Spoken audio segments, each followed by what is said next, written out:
Now, before we go tonight, we're going to hear a bit of poetry. It comes from an anthology out tomorrow called Poems to Make Grown Men Cry. It's going to be read by Clive James, the poet, journalist, broadcaster and entertainer, who's been battling emphysema and leukemia. He spoke to us in his Cambridge home. Good night. Canoe by Keith Douglas. The reason why it appeals to me so much, I suppose, is personal. It's about a man speaking to a woman in a canoe. They're about to sail away up the river, and he makes it clear that he might not be coming back from the war, and next time she might have to make the trip alone. And when I first read it, I couldn't help thinking of my mother and father, which means, I suppose, thinking of myself. It's a very personal poem to me.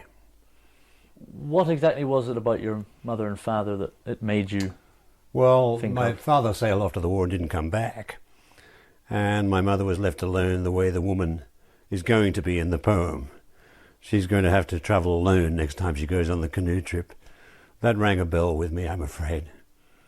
One of the key themes in some of Keith Douglas's work, and indeed in the first line of this poem, is death, or a premonition of death. I wonder if that had any personal resonance for you as well. Well, yes, but with proviso. Is that there was a war on for Douglas. The chances are he was going to get killed anyway. For my generation, there was no war. And by some miracle of chance, of luck, we've lived out our lives. And I'm sick now, but it's at the end of a long life in which I've been allowed to do pretty much as I wanted. So I never forget my privilege as a man, as a writer, as a man of letters, as a poet, as a reader. It's a lucky, lucky thing to have. So the theme of my late poetry is luck, not death. But the theme of his poetry was death because it was all around him. It might happen to him, and it did.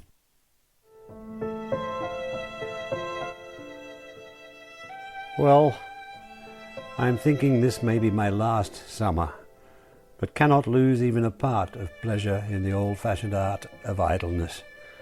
I cannot stand aghast at whatever doom hovers in the background, while grass and buildings and the somnolent river, who know they are allowed to last forever, exchange between them the whole subdued sound of this hot time. What sudden fearful fate can deter my shade wandering next year from a return? Whistle and I will hear, and come again another evening when this boat travels with you alone toward Iffley, as you lie looking up for thunder again. This cool touch does not betoken rain. It is my spirit that kisses your mouth lightly.